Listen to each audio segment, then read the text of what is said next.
Okay, so welcome everybody. We are in the middle of Baba Metzia, or not in the middle of Baba Metzia, in the middle of a sugya on Daf Yud Amud Bet. And just to review it quickly, we had Reish Lakish, Amar Reish Lakish, Mishum Abba Kohen Bardala, Tana Ein La Chatzer Ve'ein La Arba Amot. And then we had Rav Yochanan. So that's basically saying that Reish Lakish is bringing this opinion that the child, a female, a woman, a small, a child, a girl. I guess that's the word for it. I'm just trying to say a female who is underage. So an underage female human being has Ein la chatzer ve'ein la arba'amot. She doesn't have a chatzer. She can't acquire things through a chatzer. Rabbi Yochanan mishum Rabbi Yanai amar yesh la chatzer ve'yesh la arba'amot.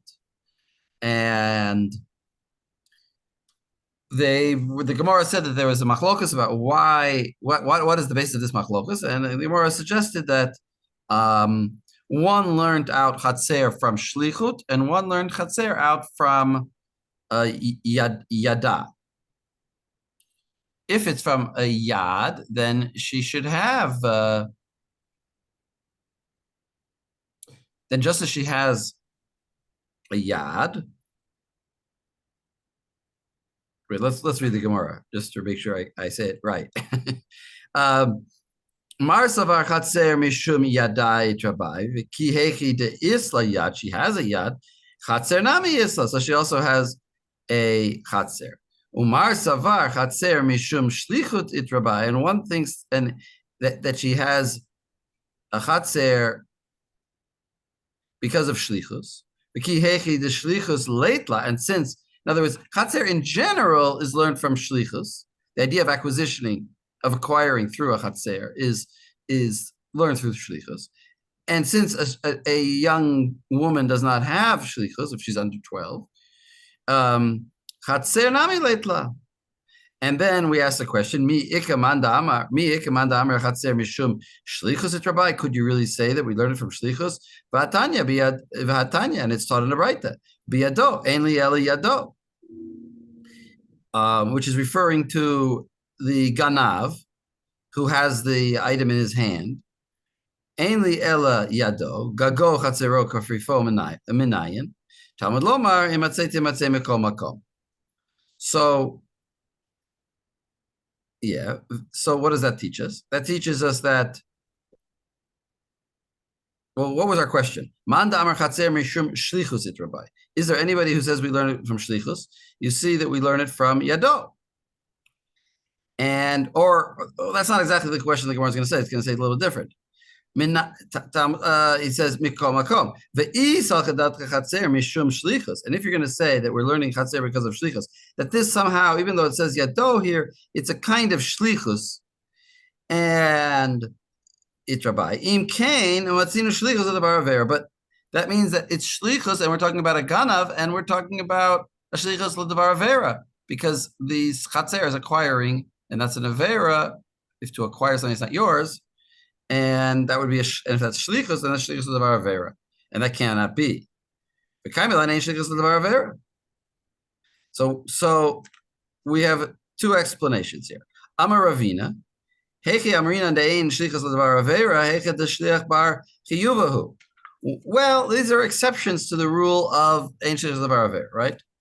Ava b'chatzer de lav bar chiyuvahu. A chatzer has no mitzvot incumbent upon him.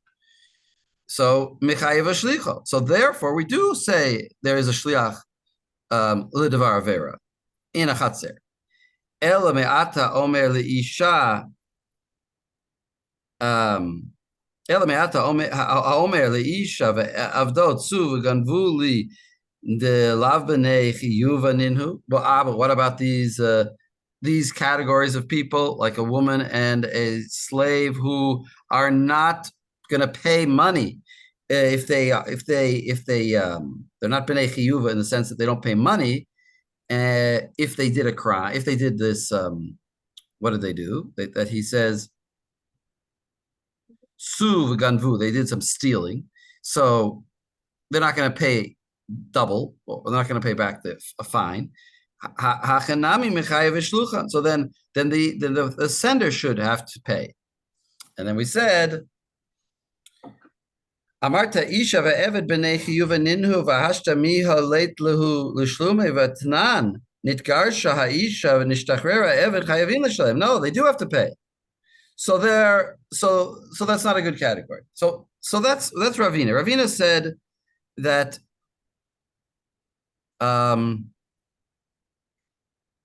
that it's only when the shliach himself is in the category of those who are chayav, and that would basically only exclude. Who would that exclude? You guys tell me. So who does that exclude? A chatzer. It excludes a chatzer, right? Well, no, we're given other examples later of cases where there's like a mitzvah that's not applicable to you. For example, being Mekadesh Isha Grusha. It's just that like the example of a woman or a slave who steals is not a proper. It's not a good example. But at least they are actually a chayav. They just can't pay. Exactly. Thank you. We're going to see exactly. We're going to see right away those examples. But at this point, at least the chatzer is definitely not a bar chiyuva. And then comes along Rav Sama. And Rav Sama says, Amar Hecha Amrinan Ein Shliach L'Davar Aveira Hecha de boy Avid V'i boy Lo Avid. Sorry, the E boy Avid V'i boy Lo Avid. That if he chooses, he can do, and if he chooses, he cannot do the act. Aval Chatzer de Bal Karche Motiv Bava. A courtyard has no volition. So mechayev shlucho. So then you're going to mechayev the shlucho.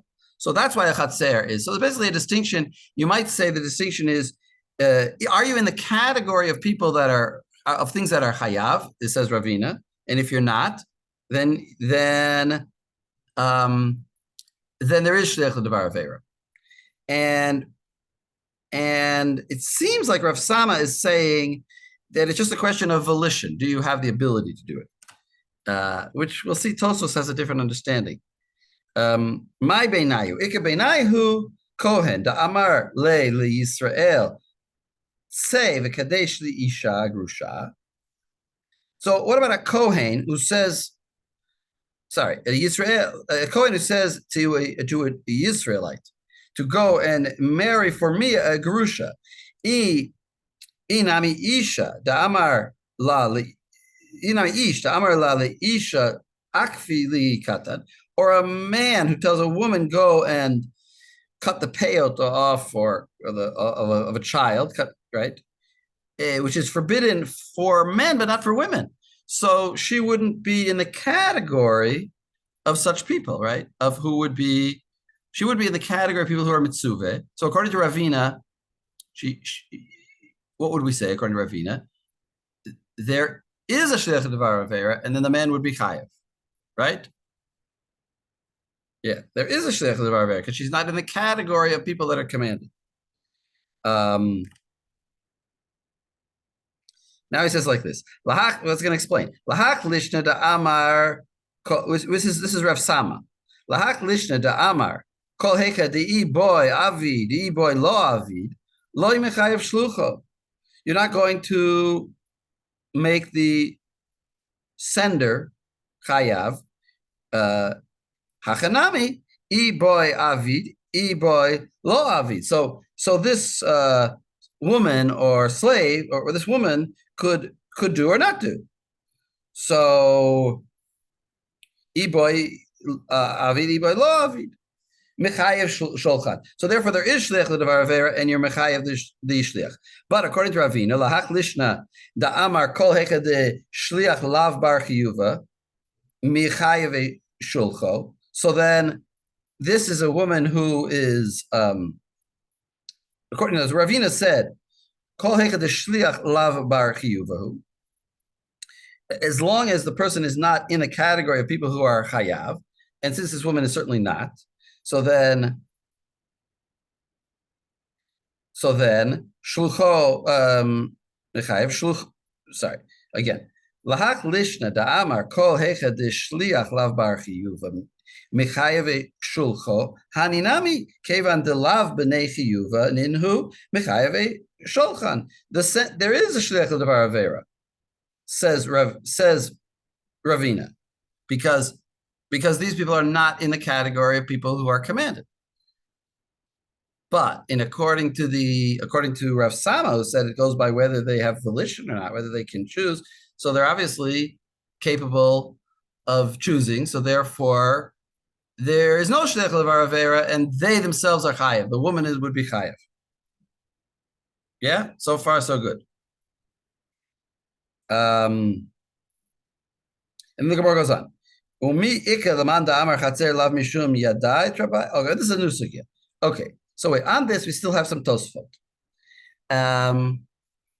So I think that I left off this with, there's a short one here, Ein Shliach L'Devar Avera. If you look at that Tosfos there, he says, Beperak Ha'ish Mekadesh in Kiddushin, it says, Ika de Yalif mi Shchutei Chutz, the Ketiv Hu, velo shulcho. In other words, Tosfos is bothered by where do we know that there is no shliach l'devar avera? And he says, well, we have this Gemara in Kiddushin that they learns it out from shchutei chutz, that it talks about a korban that's whatever shchutei chutz, that is outside of the area where you're supposed to bring it. The ketiv hu velo shulcho, and it says who. And then we make a drasha hu v'lo shulcho. So that teaches us that there is no shliach l'devar avera. And then it says ve'ikad yalif mishum dehave le meila v'tvicha shnei kituv mabayim ke'echad deyesh shliach ve'ein melamdi. In other words, there's two instances in where there is a shliach l'devar avera, which is meila and v'tvicha. When you have meila, when you're you're using a temple item improper for not temple purposes. V'tvicha, v'shnei, in a case of slaughtering. V'shnei ketuv ma'abayim ke'echad, v'yesh ke'echad deyesh shliach. So we have two psukim that teach us that there is a shliach l'devar avera. But since we have two psukim that teach there is, but we don't learn from two psukim, so ein melamdi. So therefore, there is no shliach l'devar avera. Those are exceptions. Now, this Tosfos seems a bit strange because, Rashi said that it's a svara. Rashi said, and the Gemara also says that there's a svara why we don't say shliach l'devar avera, because divrei Rav, divrei Talmud, divrei mishomim. You're supposed to listen to God who told you not to do this thing, and not listen to the person who told you go do this. If somebody, if I hire a hitman to go kill someone, so the hitman is guilty because he should know the laws, that it's forbidden to kill people. Don't listen to people. So it's a svara. It's just logic that the hitman is guilty and I'm not guilty because he should have known, even though I told him to do it, he should have known not to do it. So he's not really my shliach. So Tosfos seems to I don't know why Tosfos is bringing the Gemara over there, which brings psukim to teach this idea. And I think I discussed this last time. It's almost like he's arguing on Rashi, right? Rashi seems to be saying it's a svara, and Tosfos seems to be going out of his way to say it's psukim. Now, the truth is that even though these psukim are brought, the svara has to be also there, because that's the underlying assumption. The underlying assumption is that ein shliach l'devar avera, and then come along these two psukim to say there is a shliach l'devar avera, and we just don't learn from them. But those are the psukim come to accept us from the underlying assumption. So I don't really I don't understand Tosfos, I should say. I don't really understand why we're not really learning it from the psukim. We're just not learning the opposite from the psukim, right? We're not learning the contrary from the psukim. The idea we're learning from the svara, like Rashi says. And then we might think to go against that svara by these two examples. And then we say, when you have two examples of something, then that comes to say they're the only two examples. So we don't learn against the svara, but the svara is still there. So I don't quite understand the Tosfot. I don't know if anybody has an idea. Yeah, Joel. This may be Tosfot being way too Rashi, but I think the whole idea of the one who's not a bar chiyuv, right? If you see, the Rav and Talmid lemi shomim, that's obviously the case, right? That would be pshita that if you're not a bar chiyuva, you don't that the thing doesn't apply based on Rashi's svara. And so if you're going to read the sugya and be surprised by that answer, you have to kind of get it from the psukim and not from svara. Wait, say that all again. Yeah. So, right, if it's lemi shomim, right, according to the svara of Rashi, right, then the idea the lav bar chiyuva, then in that case the sholeach would be chayav. That's obvious because that doesn't apply to somebody who's not a bar chiyuva, right? Because God didn't tell you to do anything in that case. And so I think Tosfot is trying to like unpreference that, either unpreference that answer or make it not pshita, so the sugya works better.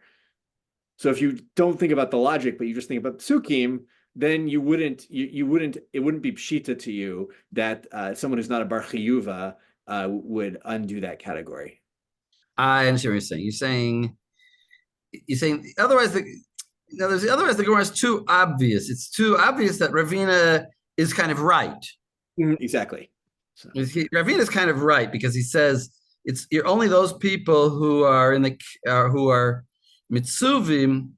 Yeah, it's a nice and only those people, and otherwise, if you had this far like Rashi has, then it's just totally obvious that what he's saying makes sense. Yeah, I don't think that's quite right because we're going to see that Tosfos, he doesn't understand it. It's categories. It's not.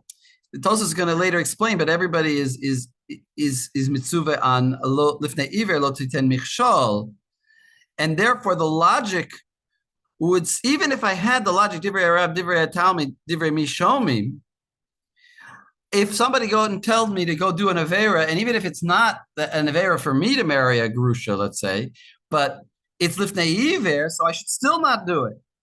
So and yet Ravina says no. You're that's not in the category of ein shliach l'davar avera. But the Svara would say, you see what I'm saying? The Svara would say it is. It doesn't quite, I don't know if you agree with. You agree with me? I think the whole lifnei iver, which Tosfot brings up and dismisses, that like that doesn't count as part of this whole thing. Is but that's crucial because we'll see it. We'll see it. All right. I mean, therefore, if you're a Jew and any other Jew is obligated to anything, then it would be a case, right? Then like they would know. Well, so then the category. So then the concept of divrei Rav, divrei Talmid always applies. Yet Ravina is a chiddush. It's not pshita. That's what I'm saying. It's not a pshita because he's saying even though the svara, maybe this actually is what Tosfos means. Even though this, just to explain again, even though the svara of divrei Rav, divrei Talmid, mishomim should apply to a woman who goes and cuts the hair of no, not the hair. That's a bad example, maybe, but let's say the Israelite who marries the Kohen to a Gerusha, he knows that he shouldn't do that. And yet Ravina says that he is a good shliach. And the svara of Divrei Rav, Divrei Talmid doesn't apply, even though logically it should. So Ravina is still saying something that's counterintuitive, and it's not pshita. That's my push. That's my argument against you. But yeah. But okay. So I'm still correct. I'm still in my opinion that I don't understand it. But okay. Okay. Thank you, Joe. If you understood me, then that's good. Then you'll have to tell me what I said. Okay. But now we have Aaron, I believe, who's supposed to teach us Isha, the Eved. Yep. So what is this talking about, Aaron? Isha ve'eved b'nei chiyuv, which, as a reminder, is why you are patur if you send them to do an avera. V'im tomar ve'atnan perek hakones hasholech et haba'ara b'yad cheresh shote v'katan patur v'amai v'halav b'nei chiyuv. So in Bava Kama it teaches if you start a fire or you send out someone to start a fire who's deaf, a shota, or a minor, you're patur.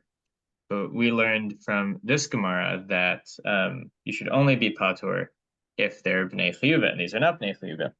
Yesh lomar dahata mishum delav bnei shlichut ninu.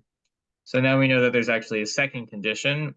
The individuals in Bava Kama are also not fitting for shlichut, such that if you send them out to do shlichut and they do the thing, you're not actually responsible for it. Wait, so who's pater? When it said that if you sent in that Gemara over there, who's pater? You're pater, the one who sends them out. And they're also pater because they're cheresh shota v'katan. So everybody's it's right. Yeah, it's actually the Mishnah, not the right. Yes, but you're they, saying, and Tosfot's question is what? That they are not in that they are, since they are not in the category of a mitzvah, therefore there should be a shliach, and you should be chayev. Right. Yes. And he says, well, they are in the category of you would be chayev if you could create shlichus, but it just so happens that you can't create shlichus with such people because they have no dot. Right. Okay. Great. Now the next Tosfot, Joel, you're going to go through. How much time do you want me to take on this? More time than Aaron's because it's longer. It's slightly long. All right, let's do. No, let's. No, but there's a lot to do on this one. Yeah, I'm going to probably interrupt you, and I have a lot to say about it too. So go ahead. And other people have things. So I start with Bava Kama or Kiddushin. Those are my questions. But let's start. Let's do some Bava Kama first. Just I think it's important. So I'll share my. Can I share my screen? Is that possible? Yeah. Oh, Bava Kama. You're going to Bava Kama. Yeah. Oh, okay. I would go fine. You want to go to Kiddushin? We'll go to Kiddushin. We didn't discuss this ahead of time. A little bit, but not. We'll go Kiddushin. All right. Good. Rav Nachum has spoken. We'll go Kiddushin. I'll share my screen. Here we go. All right. This is Kiddushin. Membet Amud Bet. If you guys want to follow along in your own Gemara, but I've got it on the screen as well. And then we'll do the Tosfot. Well, this actually, the reason why I want to do Kiddushin is people prepared this. So. Oh, good. They did. Okay. Yeah. Good. So good. I'll assign someone to read. That'll be good. All right. Just to give us an intro here, right? We are talking about the category. It's the same thing, right? Of doing an avera shlichut in the hand of a pikeach in this case, and the pikeach will be chayav. That's where we want to start. Shilach bi'at pikeach chayav. All right, and we're going to get our whole principle here. So maybe I don't know. Oh, Sarah just disappeared. I was going to call on her. Let me see. Josie, can I pick on you for a minute here? Sure. We'll see if I remember this all. Shilach bi'at pikeach chayav. V'amai nema shlucho shel adam kamoto. Shani hatam de'en shaliach ledavar avera. Ta'amrinan divrei harav divrei talmid divrei mishalim. Good. So stop there for a minute. So if you send something in the hand of somebody who's capable, mentally capable, that capable person is chayav for whatever it is you ended up doing. And why is this? Why don't we say that a person's shaliach is like him? And we differ over there because we quote the we quote what we've just been talking about, and shaliach ledavar avera, which is our entire thought, our entire sugi over here. The Amrina Divra, and then we bring up the quote that we've been saying over and over again. Divra Rav Divra Tami Divra Mishamin. So if you have, a choice between listening to God and listening to someone else, you're going to, of course, be listening to God. Or that's who you should be listening to. And so this person who's a pikach would assumedly know better. That there's this idea that they would know better. Exactly. Now, before you get on the next page, just to give a sense here, what's going to happen is, let's pretend I have hekdesh, right? Money, and I know it's hekdesh. Maybe I not. Actually, I don't want to say that yet. There's hekdesh money, and I give it to Josie, and I say, Josie, go buy with this money, whether or not we know it, we probably don't know it's hekdesh at the moment. I say, go buy some apples for me. And Josie goes and buys some, I don't know, shirts, right?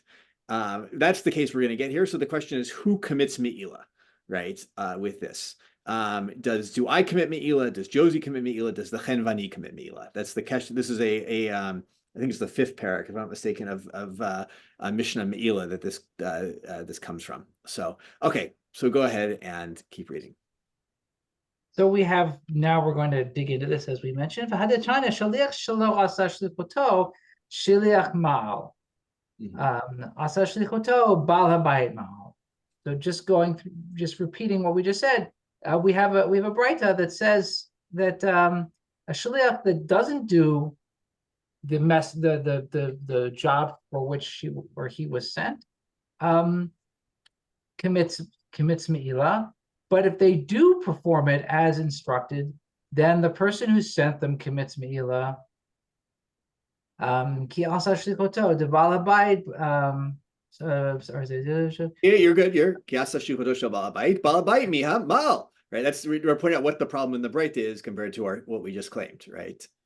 In other words, go ahead. The balabait miha me'al amai nema ein shlich ledavar vera. Don't we have this protest to this braita saying there's no shlichot to somebody going off and performing a sin? Shani me'ila de yilfa chet. So there's a difference here with me'ila because we're going to derive it from this Gezerah Shava of Chet appearing in 2 different places. From Truma, yeah, from the case of Truma. So Truma, ma Truma mishave mashve shaliach af meila mashve shaliach. So here, since we have this Gezerah Shava between the 2 appearances of the word Chet, one in Truma, where the shaliach is made equivalent to the Baal Habayit, in this case, the same way. By Me'ila, you would have the same. Exactly. Even in the case where you're committing an avera, right? Because Ma'ala, of course, is an avera, right? Me'ila. So that seems like a case where this is the exception to the rule. But now, of course, whenever there's an exception to the rule, the Gemara is going to ask the obvious question: why is that the exception, right? Why isn't that the rule? So. V'nilaf mina mishum dehave Me'ila v'shlichut. I think you should read V'nilaf mina. So learn from it, right? In other words, make this the ikar. Right, that there is, shlichut l'davar avera. So what's the answer? Mishum dehave me'ila v'shlichut yad sheni. Shlichut yad, me'ilu shlichut yad. Shnei ketuvim. Sorry, just kidding. I'm sorry. Shnei ketuvim habayim ke'achad. V'chol shnei ketuvim habayim ke'achad ein melamedim. So we don't learn the same thing from 2 identical. It's actually written the same thing in 2 places, and we don't learn one thing from something that's written twice. Yeah, exactly. Whenever there's a pasuk, there's 2 psukim or 2 different categories of psukim that have the same principle. That doesn't become a paradigm; it becomes the exception that proves the rule, right? That's the idea of shnei ketuvim. Right. This is what, by the way, this is what I was talking about before. How you see here that the basic underlying assumption is ein shlich ledavar avera because of the svara, divrei Arav. But we then have exceptions, and then we say, well, maybe we should learn from the exceptions, but we don't learn from the exceptions. So we're left again with the original underlying assumption. And I think here you should stop in the Gemara. That's exactly right. That's why I have the if you see on my screen, I have the little green. Yeah. Okay. Yeah. I hope I made a good choice. So, all right, let's look at the Tosfot here, though, because they're going to get into this question that we're going to deal with in a few places. And since Rav Nachum gave me time, why not? Just to give, by the way, a sense that's going to be the lead into this, because the pasuk about Me'ila says bishgaga, right? That there is no Me'ila unless you do it b'shogeg. That's going to be an important point here. If you do Me'ila, if I know like something is, if I know this cup is hekdesh and then I go, use it, I might be chayav mita b'dei shemayim, but I don't have to pay a 5th for using the cup. That's what it means by there's no Me'ila. So it's a discussion in Me'ila. That's just some background of all of this. Because you're still not allowed to do it. Yes, you just don't have the same punishment. Right. Yeah. So But Tosfot's going to use that to prove that this must be a case we're talking about of shogeg. And that's going to be important to this whole thing. So I just wanted to give that background, since maybe you guys are all experts in Me'ila, I'm not. So, I have to think through these categories. All right, maybe Sarah, now I'll assign you. You want to do some Tosfot for us? Sure. All right, on my here in Kiddushin on Membet Amud Bet on my my mal nema ein shalich devar avera. So Tema. Imkin Myri Bishogig. I think Al Korcha. I think Al Korcha. Yeah, sorry. Al Korcha Myri Bishogig. Iba Mezi Leka Meila. De Ein Meila Mez. That's basically what you just said, right? It has to be that we're talking about shogig, because there's just there's no such thing as Meila B'Mezi. Doesn't exist. Imkin Yeshaleach L'Devar Avera. The lo shaykh l'meimar divrei Rav divrei hatalmid divrei mishonim kivan shehu shogeg. Good. Okay, so stop there for a moment, and then we'll get to the Bava comment. Yeah. So if that's true, then it would seem that there is that there is a shaliach for dvar avera, because it doesn't make sense to say in this case divrei Rav divrei hatalmid mishonim, because we're only talking about something shogeg, right? So the svara seems like the svara wouldn't work. Of like, he should have known better, if actually he did it b'shogeg in the first place. Because here he couldn't have known better, because he didn't even know he was doing an avera. Exactly. Right. Or at least he didn't know he was doing it in the first place. Right. Yeah, in other words, I don't know that these coins that you gave me to go buy something with were hekdesh, and therefore, I didn't know that God told me I shouldn't use these coins to buy something. Right. I know the rule of hekdesh. I just don't happen to know. Or shogeg could also be, I don't know the rule, but right, that I didn't realize. Right. Do you think it matters which of those things is going on here? I was thinking about that as I read this. It's really because if you don't know that it's hekdesh, right, then I think that it also does. It's the same thing, because I don't know that God commanded. I think it's the same. Right. I thought it was the same, but I was trying to figure out whether it made a difference. But I didn't think it did. Didn't we talk about? Was it in this class we talked about the fact that, like, unlike in American law and Judaism, not knowing the rule actually matters. Yeah, it was not in the sense, but it is an interesting thing. And we see that, right, of course, in Masechet Shabbat, right, in the 7th parak, right? That's one of the ultimate versions of, b'shogeg is that you didn't know that this was a malacha, right? So, or you didn't know it was Shabbos, right? Either one of those that doesn't work. I mean, I'm surprised that Tosfos doesn't answer differently. We didn't see what he's going to say, but what he doesn't say is what he could have said is well, the category is on the general classes and not on the individuals. In other words, it's on the concept still exists of you shouldn't do averas, and therefore, even if this particular avera is a avera that can only be done b'shogeg, the rule still applies. As the rule, the rule takes precedence over the reality, is what I'm saying. We don't keep reevaluating the realities based on the rule. The rule comes into play, and it's categorical. Yeah, I think the problem is this one's interesting because it might be the case where both are shogeg, right? But Tosfot is going to deal with the case of where the shaliach is in the dark, but the person sending them is not in the dark, right? The Ganav case, or we've got another case here too, I think. But is that if you send someone to steal for you, but you don't tell them that they're stealing, they just think they're getting something out of your warehouse, right? That that's the problem.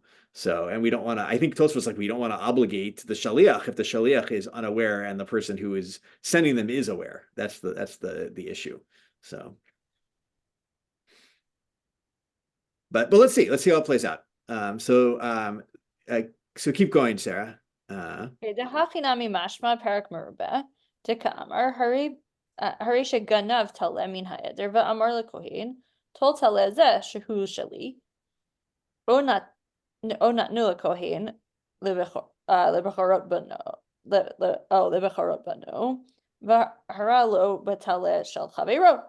Okay, so we're gonna talk about a case from Bava Kama, which is I go and I steal a sheep, and then I say to the Kohen, great, take this sheep, it's mine. Exactly. Or I give it to the Kohen, and like basically for Pidyon Ben. Exactly. Yeah. But I tell him take my friend. He doesn't know it's my friend sheep. I'm like, here's right. here's the- I say, oh, go take that nice sheep over there, but it's actually your sheep. exactly. So So I'm like in effect stealing the sheep via him. Which is I think whatever. There's interesting distinctions between these cases, but okay. V'masik de miyad shehut iu hakohen yodea shehu ba migneva lo shaykh lememar divrei mishomin. So no, did you skip? I'm sorry, I skipped a line. Trying Yeah. to like get at a strange angle here. Okay. Sorry, I just lost my place. Okay, v'meisik de miyad shehut iu hakohen mirishut haba'alim nitchayev haganav b'meshichat hakohen. So, at the moment that the kohen takes the sheep from the reshut of the owners of the sheep, the ganav is chayev in gneva when the kohen is doing meshicha on the animal. Exactly. In other words, the kohen is the one who like takes ownership over the animal, but they've done it as shlichut, and therefore the ganav is chayav and not the kohen. And not the kohen, but that would then seem that there is a kind of shlichut going on. Exactly. Then there sounds like shlichut l'dvar avera. So although you could say that it's not shlichut, it's just he's not a shliach. He's because he didn't appoint him as a shliach. He just said it's just that's when the geneva is chal. But he did appoint him as a shliach. He said, "Go and take that sheep over there." Yeah, it right, is. Yeah, the Shomer case might be better in some ways, right? Which is also there, which is where it's like Sarah says to me, Joel, go take that sheep over there and be the Shomer Chinam for me, as applying as if it's her sheep, and it turns out it's Aaron's sheep, right? And that I think is a little bit more like shlichut than. I mean, I'm just thinking of all the possible answers. When I read a Tosfos like this, I just think of all the possible answers that Tosfos could give that he doesn't give. And I'm just thinking that he could have said perhaps that this is not really proper shlichut. It's a din in Geneva. But okay, fine. No, good. No, I think it's important to ask that, and also like because you wonder then, does Tosfot sometimes most of the time I think Tosfot is motivated by a question they have in the Gemara, but sometimes I think Tosfot's motivated by an answer they have on Gemara, and then they create a question from it, right? They're like, we can't imagine this applies when the Shaliach doesn't understand that it's an Avera, and so let's challenge these cases. Well, I mean, Re asked this question. Re thought that this is shlichus. Yeah. Well, he's hiksha, so it's right. So Sarah, let's go for what Rabbi Yitzchak Midan Pierre said. Okay. Ve'omeri dehachamari afilu dini. Go up one. Veikshari. Oh, I'm so sorry. Why am I? It's okay. Every time. Okay. This like doesn't make sense. Veikshari hatam. Amay chayav haganav. Nema ein shalich l'dvar avera.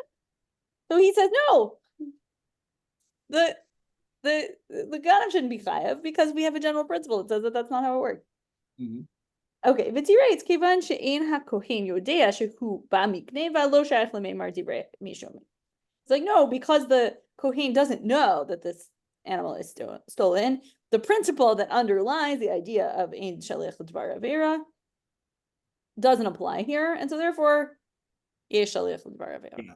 I'm thinking about time. I think I might stop this Tosfot here. It's going to get into the whole question of if you look in Me'ila, they actually get into distinctions of who remembered when that this was Hekdesh, and then they actually can play the whole thing out per this logic. Well, you can't really stop. You got to wait. All right, we're going to do it. We're going to do it. That's his question. All that is the question.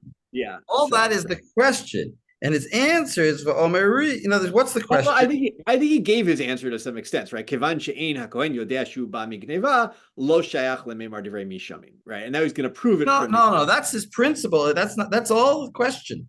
All right. Because the question is, why over here by Me'ila?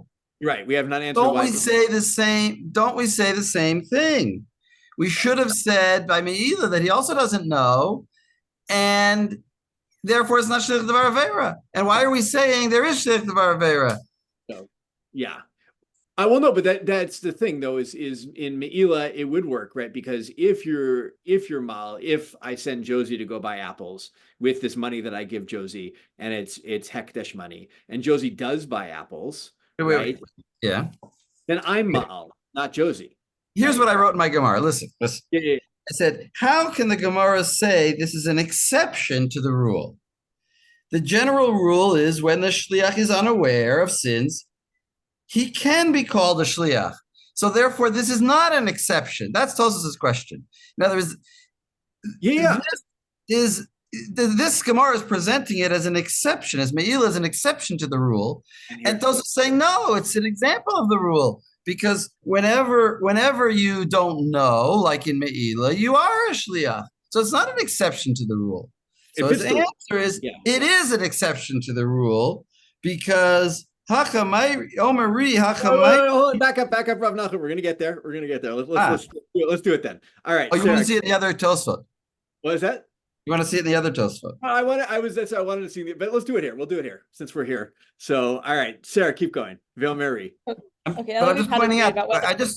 But do you agree with me that that's the question? No, I do agree. This is the question here is right because in Me'ila it sounds like the rule is that if you are b'shogeg, that's the general rule is that that the sholeach would be chayav, and that is the case in Me'ila. But Me'ila sounds like it has it's not the normal rule, and this is the case where you're always the sholeach is chayav. So it sounds like that just fits the logic. Because the Gemara is clearly saying that Me'ila is an exception, and according to Ri, it's not an exception. It just fits perfectly normally with the normal rules that whenever you don't know about something, you are a shliach.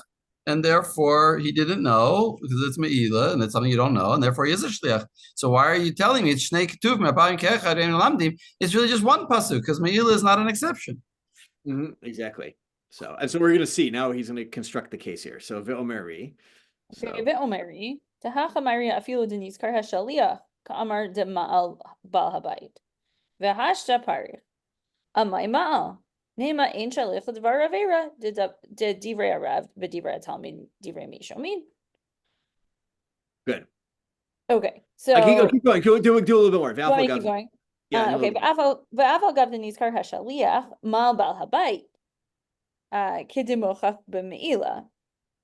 Detane nizkar bal habayit v'lo nizkar shaliach hashaliach mal. Nizkaru shnechem penvani mal. Ve'atam lefi de me'ila eino ela b'shogeg k'deperisht. Lefichach ma'al otosh shelo nizkar otosh nizkar mezitu mikol makom dafka im nizkar shnehem ha'im nizkar hashaliach levad bal habayit mal. Good. All right, now let's explain the whole thing. Right, so we can either do it inside or we can do the cases here. So we'll do the big Meri, right? Here, right, we're dealing with the case where the Shaliach does know, right? He does know this is Hekdesh. And nonetheless, but never, right, he knows that it's Hekdesh, but nevertheless, the Baal Habayit is the one who actually did Me'ila. Because he didn't know. The Baal Habayit didn't know. And so he's right, because the Baal Habayit didn't know, and that's the only way it can be really Me'ila. Exactly. You're right. The Baal Habayit didn't know, so that creates the possibility of Me'ila. But then the Shliach knew what he was doing. And therefore, we should have said Divrei Rav, Divrei Talmid, Divrei Yishomim, and we don't say that rule. Oh, so it is an exception to our rule. That's how. We don't say that, and so therefore it is an exception, and therefore now the Gemara works nicely. So, we're off to the races. All right, and now he's going to go on. What is the Gemara is going to have a question, right? So keep translating what you read. So okay, v'hashta parich. So and now we're going to ask, how is it that he did Me'ila? We should say Ein Shalech L'Dvar Avera, and then we can apply the same rule. We always apply Divrei Rav Divrei Talmid Divrei Mishomim. Even though the Shaliach is the one who the Shaliach knew that this is stolen property or temple property. The Baal Habayit is the one who did Me'ila, because we have a Breita that says if the Baal Habayit knew, but the Shaliach didn't know, then the Shaliach is the one who did Me'ila, because you can only do it with Shogeg. But if they both knew, then it's the poor Chadvani who doesn't The know. shopkeeper who sold him the stuff for the hekdesh that is now it's whoever was the shogeg piece. So Whoever is the shogeg party, they're the one who did it. exactly. Because Meila is only A weird thing going on here because we're like, we have to have this shogeg in there somewhere. So that's like the balabayit. And then he's doing a shliach. The balabayit doesn't know that he's doing a shliach l'davar avera. Exactly. But the doer, the shliach does know. Exactly. And so it becomes the whole thing here of Me'ila is irrelevant, right? It's the exception to this rule because it's irrelevant of Divrei Rav v'Divrei Tamid l'mishomim. It's all about who did things b'shogeg, and that's all that matters in this three-party system of the Baal Habayit, the Shaliach, and the Chenvani. Right, and therefore it essentially is an exception to all of our rules about anything because it's about this a special thing about the rules of Me'ila and about the fact that it has to be done b'shogeg. It's whoever's b'shogeg is responsible at the end of the day. So right. I mean, it almost feels like in these cases they just like have to manufacture. They know that there has to be Me'ila, so they then have to manufacture somebody who can be b'shogeg. Right. Yeah. So even the shopkeeper can be. What's the bring in a difference? third party when they both know what's going on. So what's up, Rav Nachum? And what if the sender and the doer are both in shogeg? Then it sounds like the sender would still right, because then I think the rule would kick in. Yeah, I would seem right. Which rule? The rule of that the person being the shaliach. Oh no, because actually no, I think I'm going to go the other way. I think it would be. I think that might be in the Gemara. I looked at this, but I think the shaliach would be patur because there's always shlichut. This shluchok kimoto always applies in Meila if the two are on equal level, and so therefore the sholeach would be chayav for Meila. In other words, if the shliach is also b'shogeg and the sender is also b'shogeg, then you're saying, why not say he's a shliach? Obviously, he's a shliach because he did divrei Rav, divrei Talmud doesn't apply, and therefore he's a shliach, and therefore the sender is chayav. Exactly. Right. So, but and right, this is the nice thing at the end. He says lefichach mal oto shelo niskar ve'oto sheniskar mezidu. Right, that it's always the case that whoever didn't know that this was hekdesh, they're the ones who are responsible for Me'ila, no matter what. And the one who does know, they're mazid. Wait, what if the sender knew that it was Me'ila, but the shliach didn't? Then the shaliach is responsible. So, in the same way that the chenvani, if they both the shaliach and the sholeach knew. Why don't we say he's just a shliach of the sender? I think the shliach. Divrei Rav, divrei Talmud. Doesn't apply because he's b'shogeg. So he should be a shliach of the sender, and the sender was mazid, so there was no mila by anybody. So, but well, he says im niskar shliach levad balabayit. Yeah. So, I'm asking the other way around. What if balabayit niskar? If the balabayit niskar and the shaliach it doesn't, then the shaliach is chayav. That's I think the idea. If I can just like posit an idea, I'm not an expert in Me'ila here, but an idea is you can make a shaliach. It's in Me'ila no matter what. If the two are not on equal levels, if one is niskar and one is not niskar, then it's not then the shlichut breaks. I think. So, but isn't that weird? Maybe that's the exception. Yeah. I mean, no. Why wouldn't you say? In which case the shlichut breaks? So no, you're right. It can't be because if the shaleach doesn't know and the shaliach knows, then the shaleach is chayav. Right? We know that. That's the one rule we know for sure. Which one? Wait, he says Titani nizkar balabayit v'lo nizkar shliach. That's the question I'm asking. Yeah. Shliach mal. Exactly. I don't understand that. Because if the shliach doesn't know what he's doing, then he is a good shliach, and he's a good shliach for the balabayit. So why is he in mal? The balabayit is mal. But the balabayit can't be mal because he's amazing. So there's no meila here. But yeah, instead we say there is meila. This is, I think, where meila is an extreme exception to all of this, right? This is it's possible that we can't apply our rule about shlichut at all to meila, right? Our normal rules of shlichut. So we should go back. I said it seems like they're trying to find a way to say, for all of these cases, there has to be meila here. Exactly, and there has to be meila, and meila is a complete exception to the rules of shlichut, right? It is its own the old rules of ein shalich l'davar avera, because it is its own rules of shlichut that apply to meila in particular, and maybe to one other category, but not to it. We can't use meila as a paradigm for anything. So.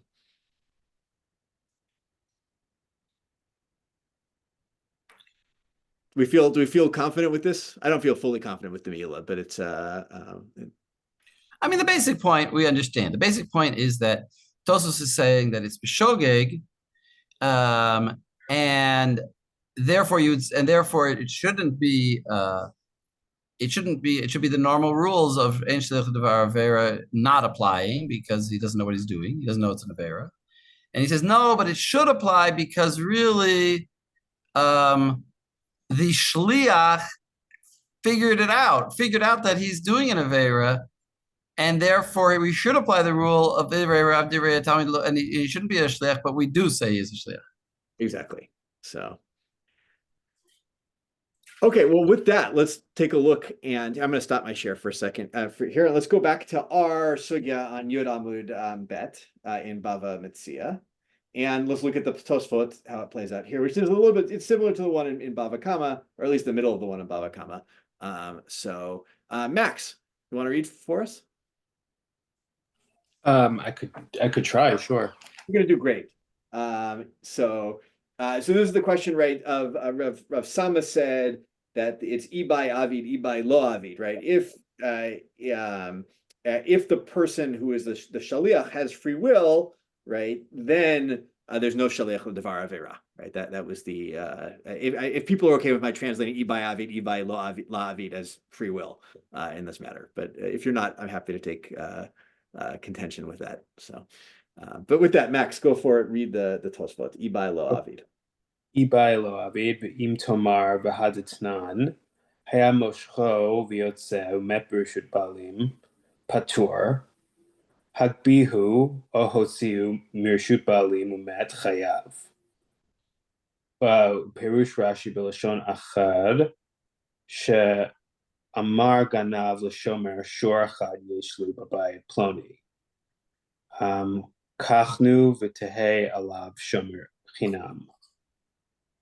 Hotiuhu hashomer mirshut balim umet chayav haganav mishichat hashomer. V'amai. Stop there. That's the setup for the question. So it's long setup, but right.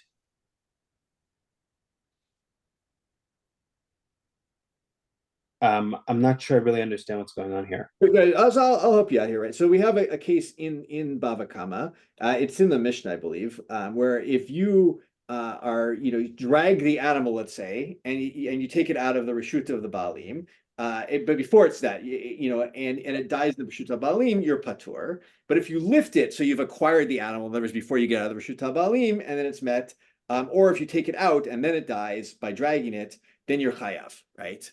And Rashi explains, Rashi has two explanations of the case, but his second explanation, I believe, actually, I think it should really be Lashon Acher, but anyway, is that if I say to you, Max, I say, hey, can you be my shomer for this ox over there in such and such a house? Go take it and be the shomer chinam, and you take it out from the reshut of the balim and it dies. I, as the ganav chayav, because you pulled it out, right? And we say, why? Right? You had a choice. You could have just ignored me and not done it. That seems to be an exception to our rule. And because you are a case of ibai avid, ibai lo avid. So why wouldn't you be chayav? Why would I be chayav? Or you actually be patur from the mita? but chayav maybe for the geneva. So Okay. good. Someone about to say something? No. Okay. No. So give us the Yesh Lomar. What does the Tosfot say? ויש לומר כיוון שאין השומר יודע שהוא גנוב, הווה ליה כחצר דבעל כורחו מוטיב בה. So in this case, even though we're talking about like a living, breathing individual who's being involved in this avera, because he wasn't informed that he was dealing with a stolen object, we consider him as if he's like a chatzer, and not like an individual who can choose or not choose to commit the avera. Good. So what does ibai avid, ibai lo avid mean according to the Tosfot? With correct information. Exactly. Right. I know the actual case of what I'm doing. It seems to me like something that I should be making a choice about, right? Not something of like, you're just asking me to be my shaliach. Oh, I'm happy to be your shomer. Right. But if I, I have free will, I can decide to not be your shomer, but there's nothing compelling me to make the choice to not be your shomer, right? Shall we say, right? It's, instead, I think it's a perfectly fine case. But if I know that if you're like, hey, I'm stealing this item from so-and-so, can you go be the shomer and take it for me? Then that falls under ibai avid, ibai lo avid, right? And then you had free will. But you don't really have the free will we're talking about here if you don't have all the correct information. So how is this different from, in other words, from mitzuvah? In other words, dafka here, he's saying it's not just you have volition. It's not just that you can do something or not do it. It's that you know that this thing is an avera and you choose to do it anyway, so then you cease to be a shliach. Yeah, if you know it's an avera even if it may not be an avera for you, potentially, right? It's an avera for the other person. So this would be like, for instance, if a Kohen said to me, go be Mekadesh this woman for me, right? And if I didn't know she was a grusha, according to the Tosfot, right, then that wouldn't be the case where I'm obligated, according to Rav. And so what does Ravina say? Ravina would say, I'm not obligated, period. It doesn't matter. Did I know? Did I not know? Right? I would never be chayav. The sholeach would be chayav in all those cases because I'm not mitzuveh. Right. In other words, it comes out that, I just want to point this out, that if you would read the Gemara straight, you might say that Rav Sama is including more things in the category of ein shliach l'dvar avera, because everybody has volition, so everybody is in the category of ein shliach l'dvar avera, except for like a chatzer, which has no volition. And then you might say Ravina is saying no, but it's only those people that are actually commanded, not all people. But now it comes out the opposite. That Rav Sama is saying it's only people with volition it's only people who know that this is an avera and do it anyway. I mean, maybe they're not, one is bigger, one is smaller, but they're not, the categories are maybe not bigger or smaller groups, but you can flip it too, Rav Nachum, right? Where you can say, if one Kohen says to another, go be Mekadesh this Isha for me, and the Isha is a Grusha, but the second Kohen, the one who's being the Shaliach, doesn't know, right? According to Ravina, then that person is a Bar Chiyuv and would be potentially obligated, right? But that's what I want to say. According to Ravina, like you said, according to Ravina, even if I'm in the category of people that are commanded, then even if I don't know, I'm still a shliach. I mean, I'm still ein shliach l'dvar avera. In other words, even though I didn't know, I didn't even know it was an avera that I'm doing because I didn't even know that I was stealing. But I'm in the category of people that are commanded not to steal. So then, ein shliach l'dvar avera. So it's a categorical concept, and therefore, in other words, you don't. Therefore, the principle of like, we don't ask a question. Well, does the rule of ein shliach l'dvar avera apply to this particular person? We don't ask that question. We just say, to apply this particular case, we ask, does it apply to this particular person? That's actually what we say. We say, is he in the category of people for whom had he known, he would have had this rule about it. Exactly. But Rav Sama says, no, he has to actually, we don't care if he's in the category. What about it? We don't care if he's in the category, but we do care if he knows what he's doing is wrong. Exactly. So it would be the difference between like, this isn't just otherwise you'd say just a cheresh shotev katan, and nobody else would fall into the category, not fall in the category ibai avid, ibai lo avid in Rav Sama's case, kind of thing. So. Right. A cheresh shotev katan who don't have dat, presumably, they're not according to Rav Sama, they can't know that it's wrong. So they would be. Yeah. But Rav Sama doesn't apply to like almost all of humanity. Rather, Rav Sama applies, or all of humanity has dat. Rav Sama applies all to anybody in a case where they know what's going on, and not in a case where they don't know what's going on. Right. Wait, would you say, but a cheresh shotev katan, I guess everybody would agree that would. Everyone, yeah, because they're not bar chiyuva, and they never ibai avid, ibai lo avid. They also doesn't apply to them. Right. So. But I'm just saying this is taking it a little bit different from the way the straight reading of the Gemara is, where it seems like ibai avid, ibai lo avid. Can you do it or can you not do it? Exactly. So that's a good point. It's a very important point. Yes, because I guess it would be ridiculous to say it. But Sarah, yeah, it would be ridiculous to say that Rav Sama was just saying anybody who has the ability to decide. But Sarah, what do you got? Yeah. Is it possible that the shot here is actually that like of like ibai avid, ibai lo avid would be right? Because the comparison is to a chatzer, which obviously doesn't do anything. But like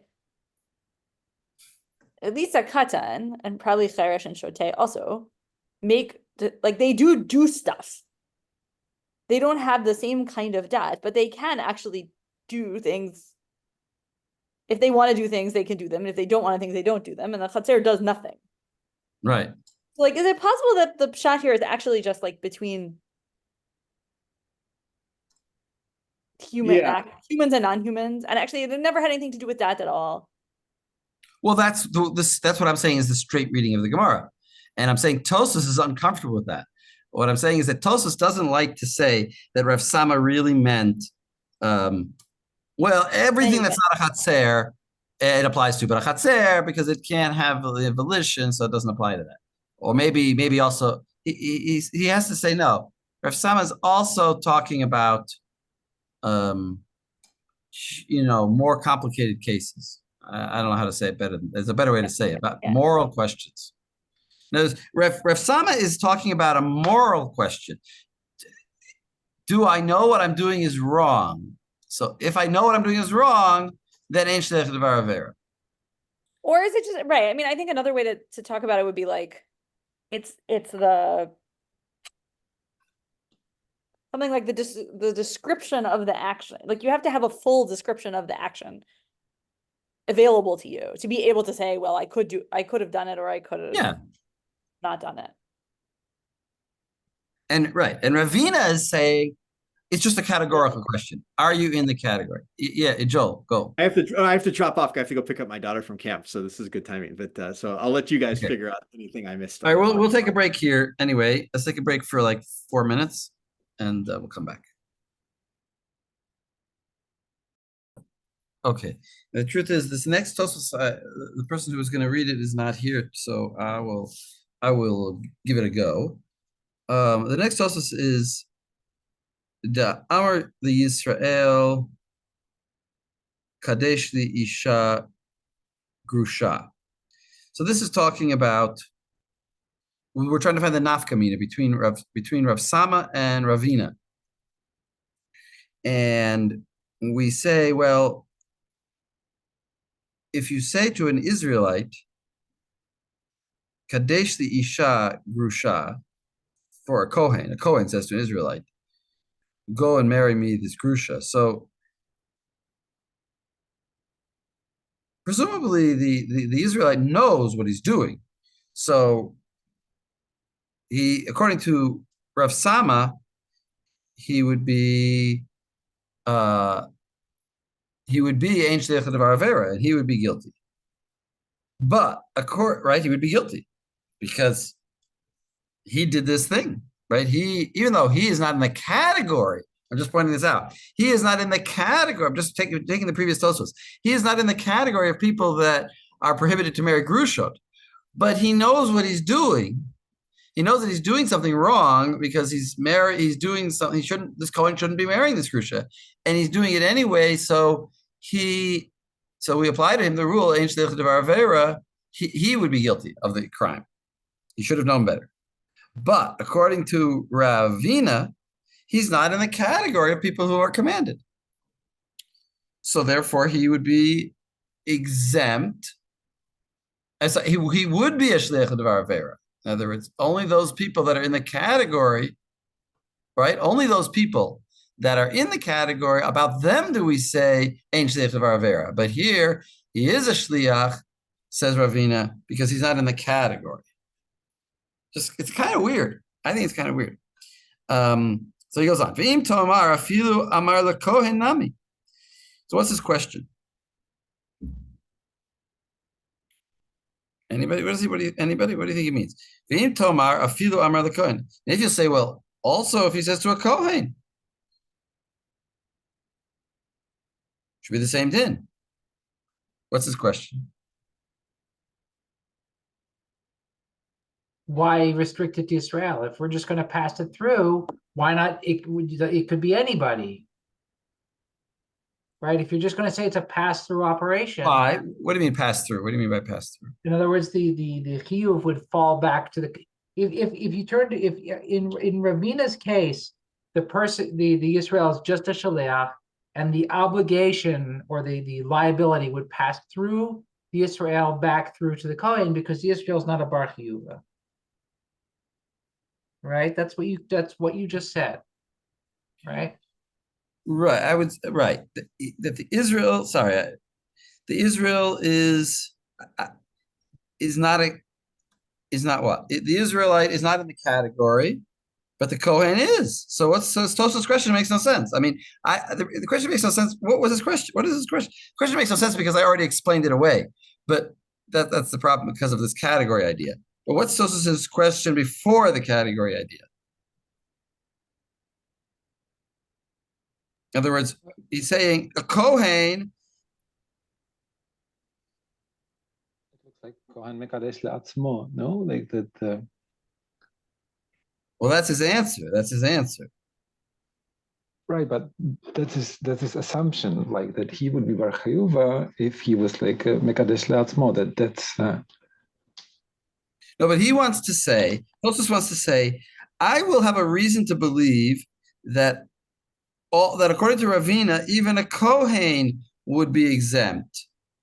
We would not apply the rule of ein shliach d'var avera for a Kohen marrying another Kohen. I think what he's saying is like this, because the Kohen himself is not doing an avera. He himself, if he's a Kohen, whether he's an Israelite or a Kohen, he's not doing the Avera. The Kohen who's getting married is doing the Avera. I'm not getting married. I'm not, in other words, if I'm the Kohen and I'm marrying another Kohen, I'm marrying Kohen, I'm marrying my cousin to this Gerusha lady. So I'm a Kohen and my cousin is a Kohen. And I'm marrying my cousin to this Gerusha lady. I didn't do an Avera. What Avera did I do? I didn't do anything. He did the Avera. He married this Gerusha. I didn't marry the Gerusha. So what does it matter who I am? What does it matter whether I'm an Israelite or not an Israelite, or a Kohen or not a Kohen? Either way, I'm not a person who did an Avera. It's impossible to say that I did an Avera because he did the Avera. It's not like Geneva. It's very different from Geneva. In Geneva, I took the item, or in murder. Take the worst case, murder. I murdered somebody, so I did you can say that I did the Avera. But if I marry my cousin to a Gerusha, I didn't marry a Gerusha. What did I do?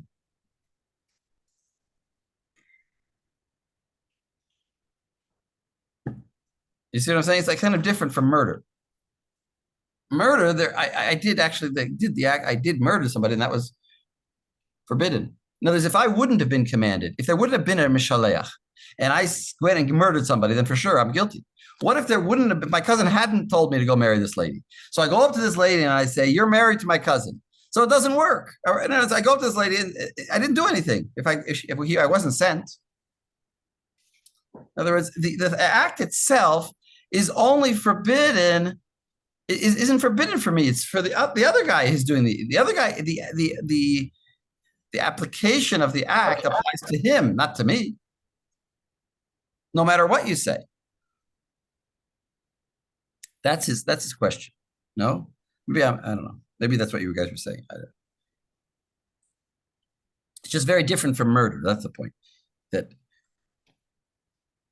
what does it matter that he's a Kohen or an Israelite? Also another a fellow Kohen didn't do anything wrong. And he says, "V'yesh lo imar de Kohen mikri bar chiyuva hoyel v'im mikadshe la'atzmo chayev." He says it's because a Kohen is called a bar chiyuva, even though he didn't do the act. He is still in the, and that's why I was using the word category before, because I really read this Tosfot already. In other words, he's saying it's a categorical question. If you're in the category of people who this mitzvah applies to, then magically there's no shidduch l'davar avera. But if you're not in that category, then magically there you are. There's no real logic to it, because either way, I should have known not to do it. If I'm an Israelite or a Kohen, I still should have known not to marry my cousin to this person. But somehow, if I'm in the category of the people that this act would be forbidden to, if I did it for myself, then all of a sudden, ein shleich l'davar avera. I'm just saying we've come very far. I think we've come very far from the intuitive understanding of ein shleich l'davar avera. Because l'chora, what's the difference? Either way, I'm doing something wrong. So we should apply the rule. Divrei Rav, Divrei Talmud, Divrei Mishomim. We say, no. But you're not in the category of the person, says Ravina. So therefore, it doesn't apply to you. But if you're in the category, if you did it for yourself, so all of a sudden, now it does apply. Which is very divorced from the intuitive logic. Aval Yisrael, afal gav de over mishum lifnei iver.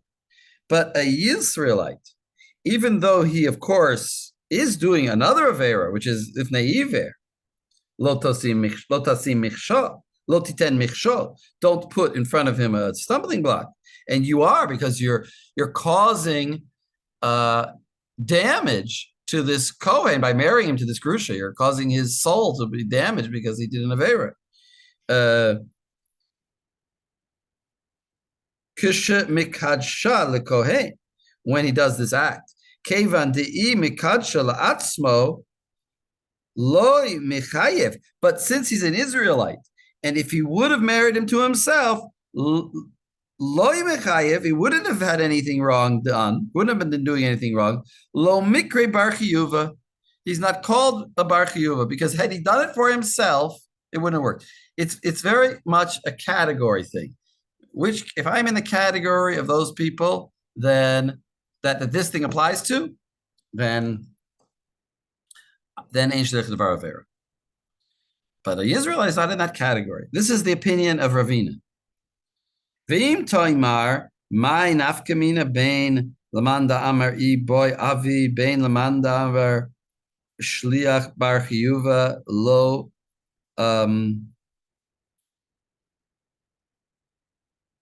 Ve'im toimar, my nafkamina bein lamanda amar I boy avid ubein lamanda amar. That's Rav Sama, who said about this whole idea of knowledge. Do you know that it's an avera? Ubein lamanda amar shliach bar chiyuva Loki. What is it?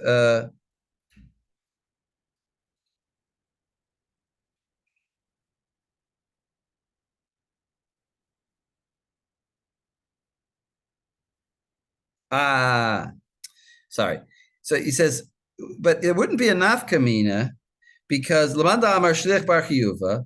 In either case, lo loki. I have to put a comma there. Sorry. Lamanda amar. So he says, what's the difference between the two opinions, Ravina and Rav Sama? Bein Mandam, right? Bein the two opinions. Bein Amar Iboy Avid Ubein Amar Shliach Bar Chiyuva. In either case, lo loki. That's how you have to read it. In either case, lo loki al hakidushin.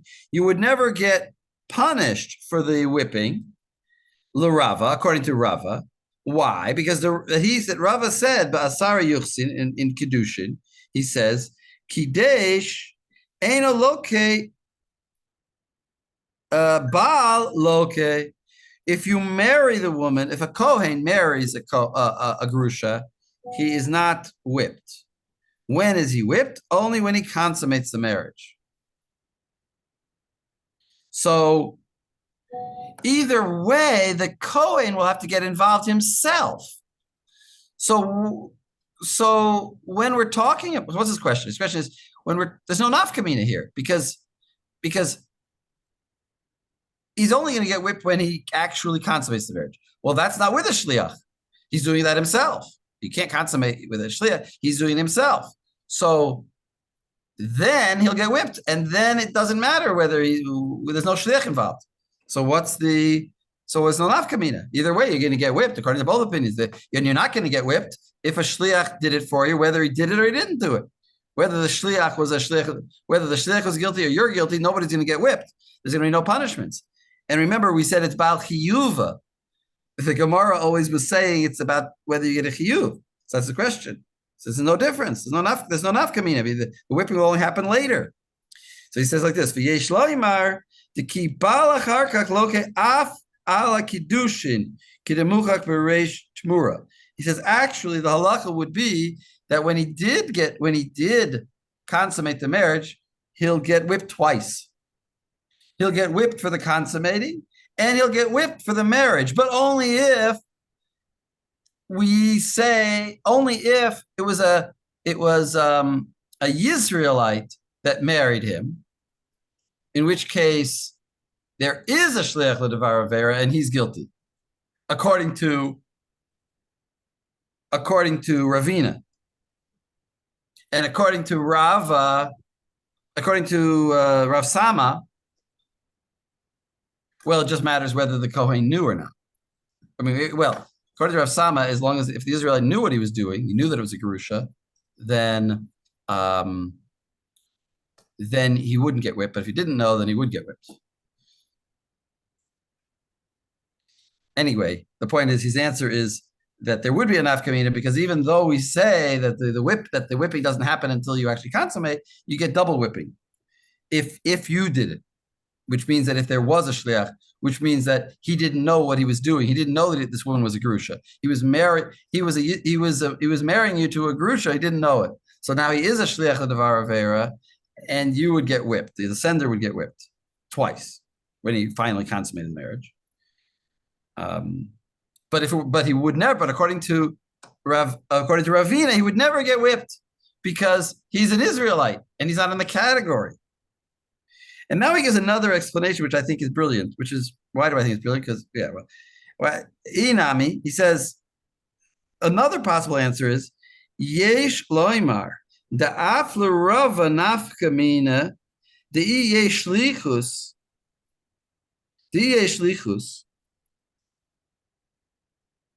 halin hakedusha.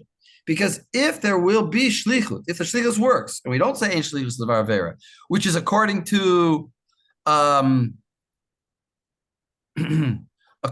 Rav Sama, there would be shlichus because he doesn't know what he's doing.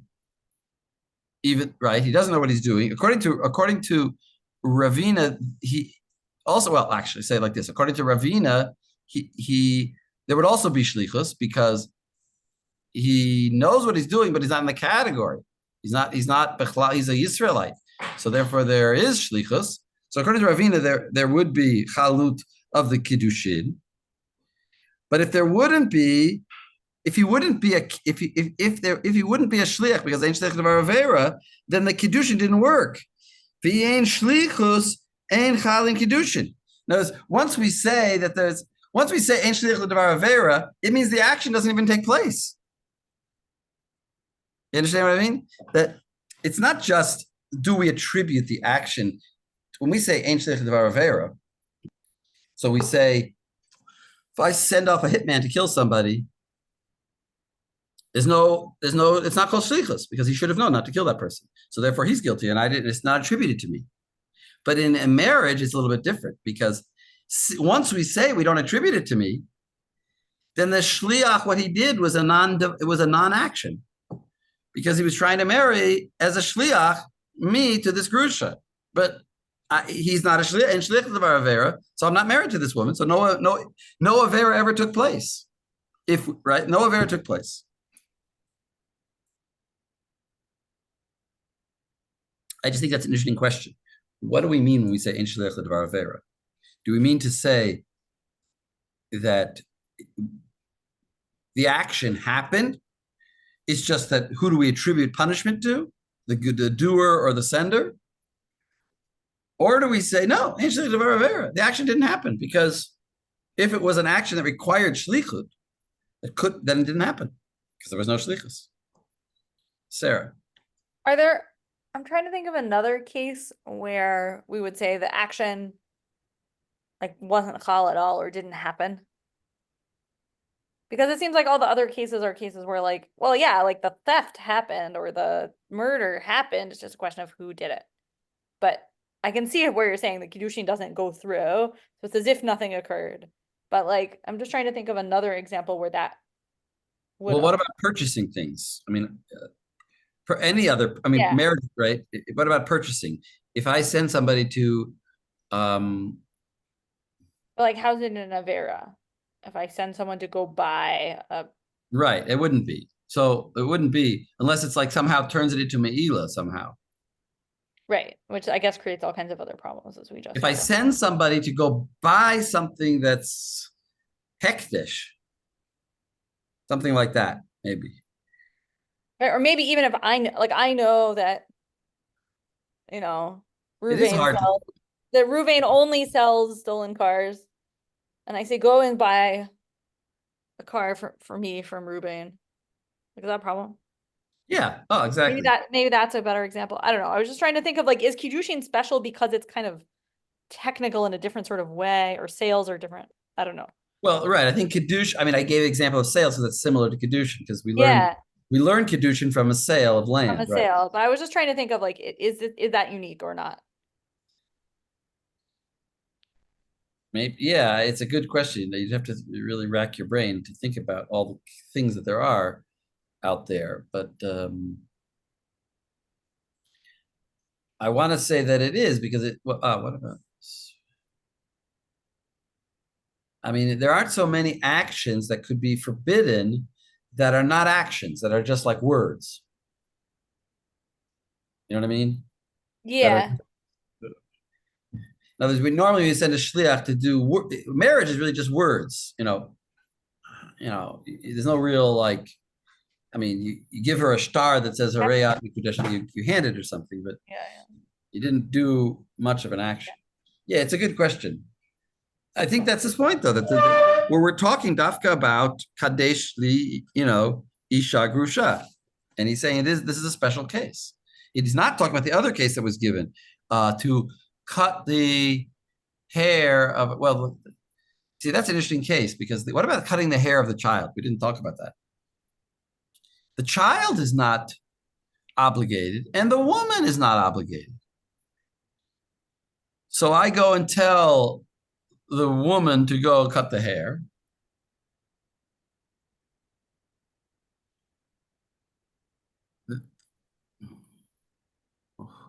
Was a crime committed? Was a crime committed at all?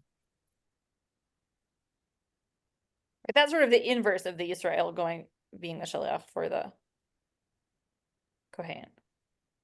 Because the person who is potentially doing something bad is the mishalech instead of the shaliach. The truth is the Tosfot, I think, talks about the katan. Actually, that's the next Tosfot. So actually, let Max talk about this. Max, talk about children and cutting their hair. Okay. So Tosfot is going to ask the question of why we need specifically to be talking about a child here. So akfeli katan v'hu adin dehava matzi l'neimar akfeli gadol. That's the question. Why not pick a gadol?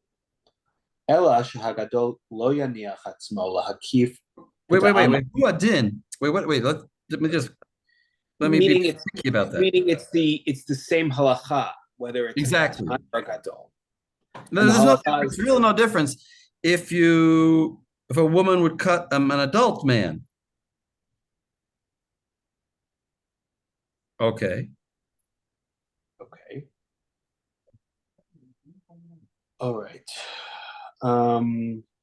Okay, so the first answer is that, well, perhaps a gadol would not allow himself to have his hair cut in this way.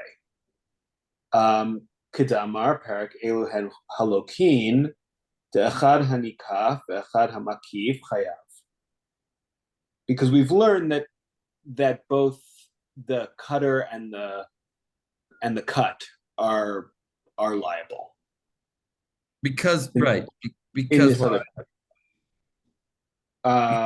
must have cooperated a little bit with Well, actually, that's going to be the subject of the next two clauses of the Tosfot, because it's going to say, yeah, right. So v'afal gav demoki lahatan kini kaf misayele behade. So, and it anticipates that in that sugya over there, we're actually talking about a case where the nikaf is sort of abetting it in some way by moving his head or participating. Nevertheless, hayinu mishum de be'inyan acher lo laki dehava lav she'en bo ma'aseh aval halav over lo'olam.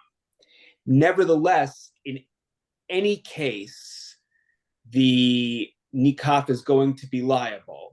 It's just that if he's misayeh, he's going to receive lashes, and if he's totally inactive, he'll still be over, but he won't be punished in that way. And so what seems to be coming out of this is that the sugya is wanting to pick a case where there's no possibility that the object of the makif is going to be in the category of bar chiyuva.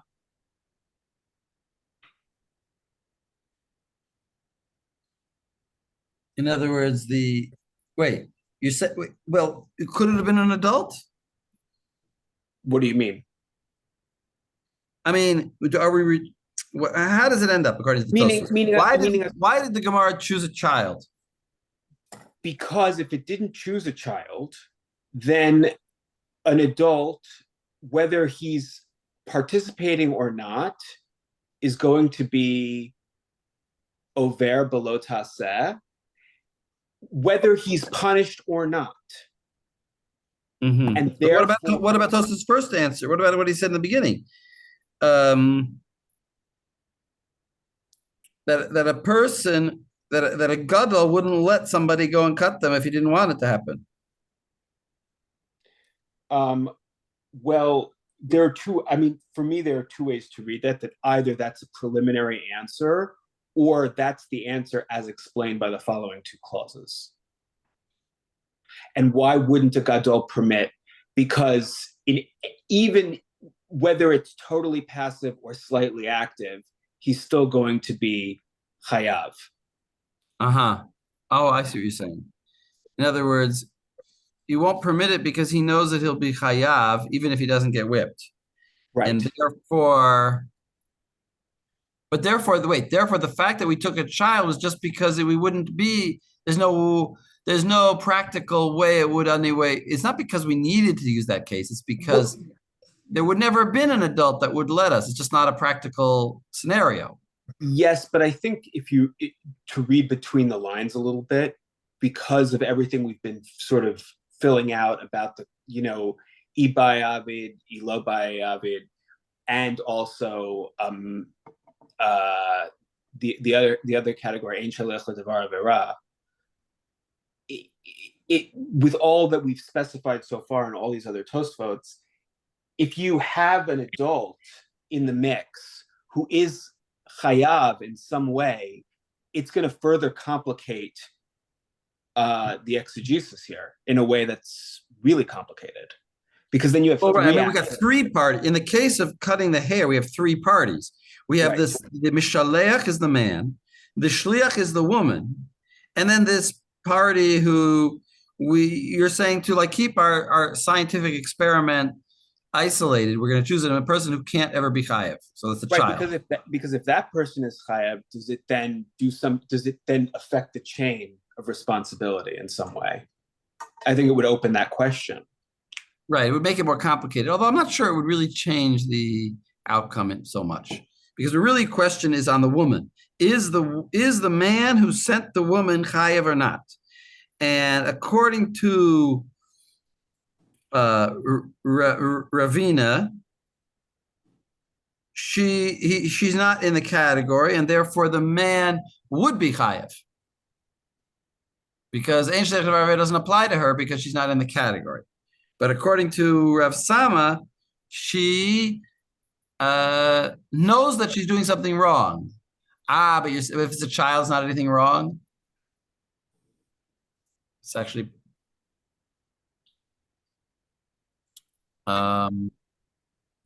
it's interesting. Yeah, it's not anything wrong if it's a child. Maybe it would have been better to be an adult.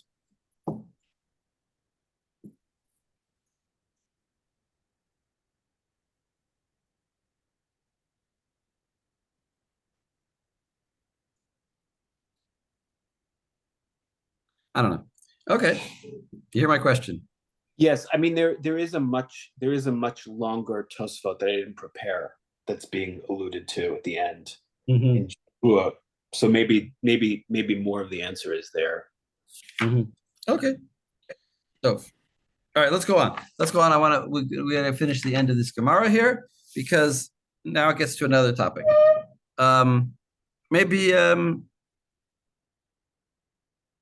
Well, Aaron, maybe you want to read. Sure. Can you remind me where we're picking up? Yeah. I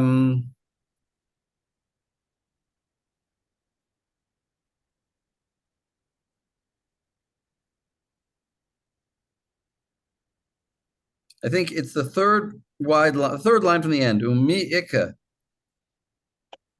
Umi Ika Laman de Amar Chatzer Lav Mishum Yadait Rabbe. So, do we have anyone who says that Chatzer is not included because of Yada? Do we really have anyone who says that? What do you mean included? That it's like it is a consequence of Yada. Right. In consequence, in what? I guess spell it out and just remind us of what we're talking about. That it's because a young girl has Yada that she would have Chatzer. Do we have anyone who would disagree with that? She would have a Chatzer to acquire things by, right? Yeah. Does anyone really dispute that? That it's learned from Yada? Go on. V'atanya, Yada. Ein li ela Yada. Gaga Chatzera v'karfifa minayin. Talmud lomar v'natan mikol makom. So we have a Braita where it says, actually, we're not, and we saw this last week, we're not actually learning Chatzer from Yada, we're learning it from V'natan. Right. In other words, Yada, it's like V'natan b'Yada, like, right? You put it in her hand, but the hand, the Natan is the Mikol Makom. But sorry, I think just reading Rashi, I realized I slightly misunderstood. Meaning that read the Rashi to us. The Rashi is a little bit weird. As Rashi's reading it, that Braita. Read the Rashi to us. On the relationship between Chatzer and Yada, but just about whether right. Sorry. We'll read the Rashi. You got to read it to us. Whether or not the specific drash is on Yada or V'natan, this drash proves that Chatzer is Mishum Yada and not Mishum Shlichut. Wait, could you read the Rashi for us? Midelo kativ ubeyada yidnehu, Jerush v'natan avekatavla v'natan. Alma mishum yada idrabe. So the fact that this drash means that it's included on account of yada. Di mishum shlichut hakvar ktiva. Wait. Go. You gotta go slower for me. I'm a bit slow. Umidelo kativ, and since it's not written in the Torah, what? Uveyada yitnehu. What is written? V'natan. Right. In other words, it should have written in the Torah, ubiyada, and into her hand of this girl you want to divorce, yitnehu. You should place the document. So since it didn't say that, darush, the rabbis made a drasha, v'natan, about the verse, v'katav la v'natan. Right? V'katav la, you write her the sefer kritut v'natan, and you give it to her. Go on. Alma mishum yada itrabe. Therefore, Chatzer is on account of yada and not on account of shlichut. Why? The mishum shlichut hakvar ktiva hacha kedetanya v'shalcha melamed shaisha osa shaliach.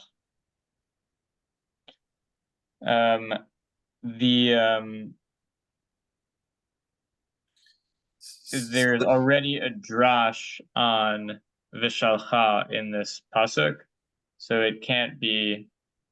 This pasuk couldn't be used to prove that Chatzer is on account of shlichut. Well, over there in the Gemara in on Mem Aleph, that's I think in Kedushin. It's the beginning of this chapter there, and it talks about, it has this drasha, Vishalcha. It teaches us basically three things: that Isha osei shliach, and Ish osei shliach, and also shliach osei shliach. A shliach can make a shliach.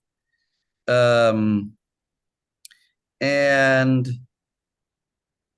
so that's a drasha that we have. What about that?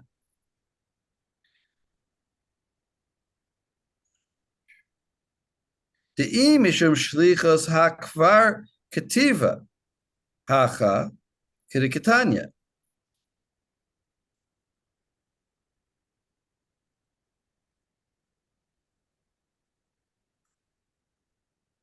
Wait, so what do you think, Aaron?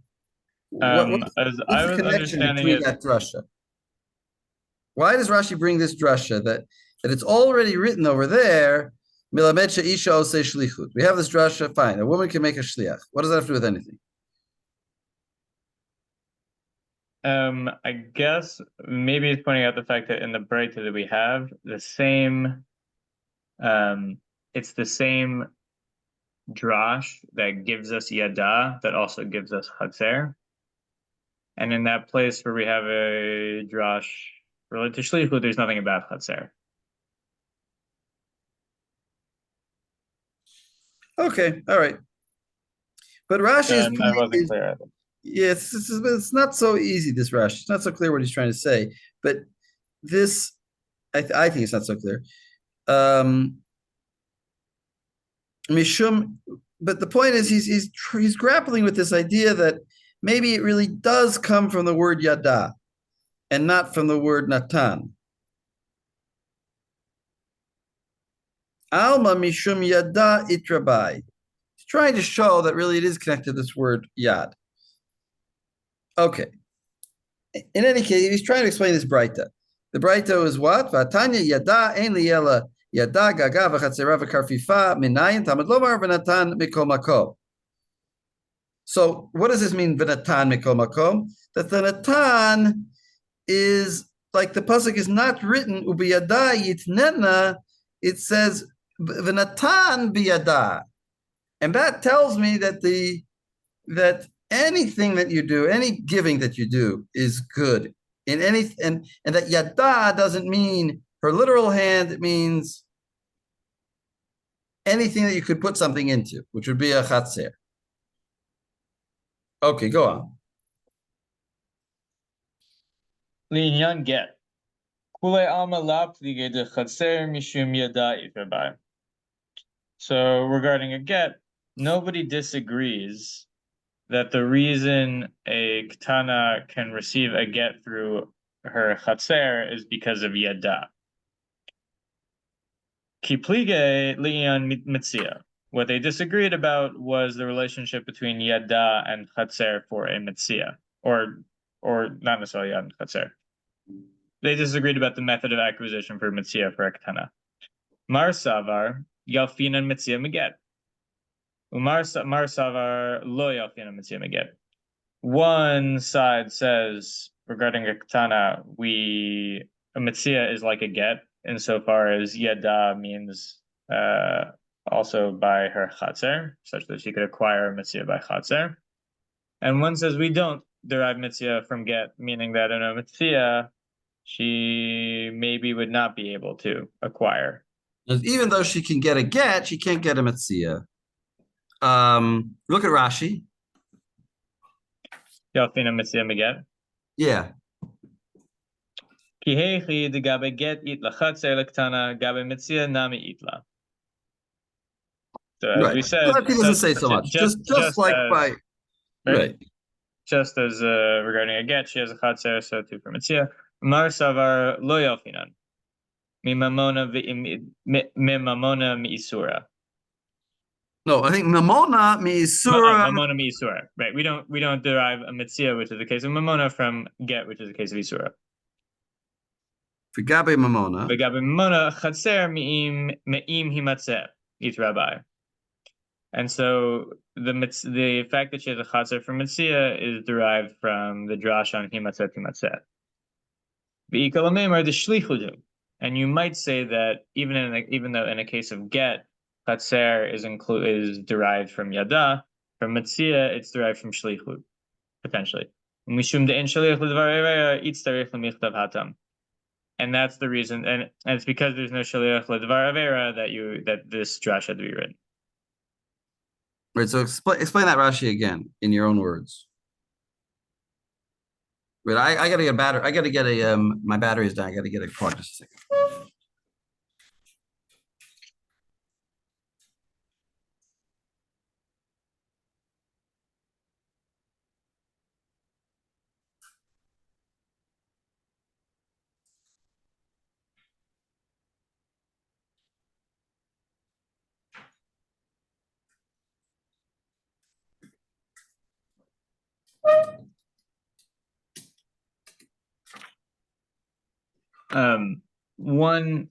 We started this whole sugya was a long derivation, a discussion of how we have chatzer for katana.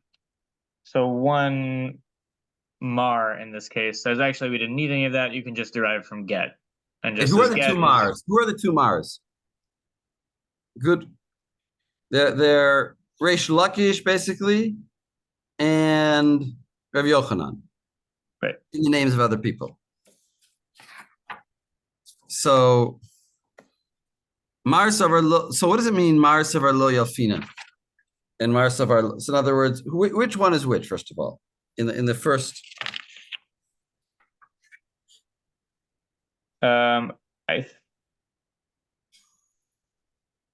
Reish Lakish said that katana ein la chatzer. Right. Ein la chatzer. So when it says Mar Savar, right. So when it says Mar Savar, that would presumably la yalfinan. La yaldi, exactly. So for Rabbi Yochanan, the relationship for a katana between a metzia and a get is the same. For Reish Lakish, you can't derive a case of mamona from an isura. And if, to the degree a katana has a chatzer, it can't be derived just based on get and has to have its own derivation. That's the reason we have a hava amina that it could be shlichut is because specifically it's not derived from get. Right, exactly, because that's what Sarah was talking about last week. That get that get has in it an aspect of Bal Karcha, and Shliach doesn't have an aspect of it. This is actually a Gemara in Gittin Ayin Zayin, Beferush, that Shlichus is never Bal Karcha, and get can be Bal Karcha. Shlichus, you need to send the Shliach you by your own volition. So when we're learning, if we're learning our drasha from Imatzah, which is that could be a case of shlichut because it's not get, and therefore even though it's yada over there, imatzeh, biyad, if you find it in his hand, but it could also mean shlichut. The hand could be like a shliach. Ikalamemer de shlichut hu. Why? Mishum de ein shlichut devar avera. It's tarich lemiktav hatam. Okay. Go on. Let's go on. Because we only have a couple of minutes. Literally. So go back to the Gemara. V'bait ema b'ktana kulei alma la plige. Thealfinan Metzia meget. V'acha b'katan kam yiflige. So actually, you could also say that everybody agrees that a katana, her chatzer, is derived from the fact that she has chatzer is based on yada, based on the fact that that's how it works in get. And that actually the disagreement is not about a katana, but about a katan. Right. Marsavar yalfinan kata miktana. Marsavar la yalfinan kata miktana. Exactly. One side, I guess in this case, Reish Lakish again would say that you don't derive a katan from katana, and Rabbi Yochanan, I think, would say Rabbi Yochanan would say you could derive katan from katana, and Reish Lakish would say you don't. Exactly. And they were talking, right? Okay. And now to the last line. Ibait ema mar marchada umar marchada v'la plige. As Rashi, or you could say one's talking about something and the other guy is talking about the other thing. Rashi spelled it out. Rabbi Shimon ben Lakish Amar le'inyan Metzia, Rabbi Yochanan le'inyan get. Oh, so what does this answer mean? Inami amar katan umar amar kana. That there's actually no disagreement here. They're just talking about different things. Either one is offering a derivation for Metzia and the other forget, and they agree with the other's derivation of how they work. Or one's talking about a boy and one's talking about a girl, and they also still agree. I want to focus on this last answer. Right? This last answer, when Reish Lakish says Ein la chatzer, who is he talking about? He was saying Ein la chatzer regarding a Metzia. She doesn't have a chatzer. She has for a get. She doesn't have for a Metzia. And Rav Yochanan said that she does have a chatzer. What did he mean? He's talking about a get, and he agrees with Reish Lakish about Metzia, and Reish Lakish agrees with Rabbi Yochanan about a get. Yeah, and there's no argument at all. They all agree that she does have by a get, and she doesn't have. And they were talking at cross purposes. They weren't talking to each other. They were each one saying an independent opinion.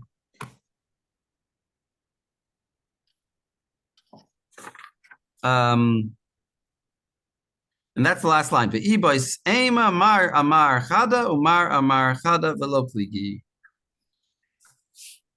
is funny. Okay. Shkoyach, everybody. We'll stop here. And next week we'll continue with the Mishnah. Just power on from this Mishnah forward. Is that for next week? Yeah, I mean, my goal in the next 2 weeks is to just finish from this Mishnah to the beginning of until where the next Mishnah starts, which is not a short piece. Maybe we probably won't do all the Tosfot because it's not so short. We'll probably just focus on the Gemara, but in 2 weeks. In other words, a total of 2 weeks to finish a whole daf, pretty much.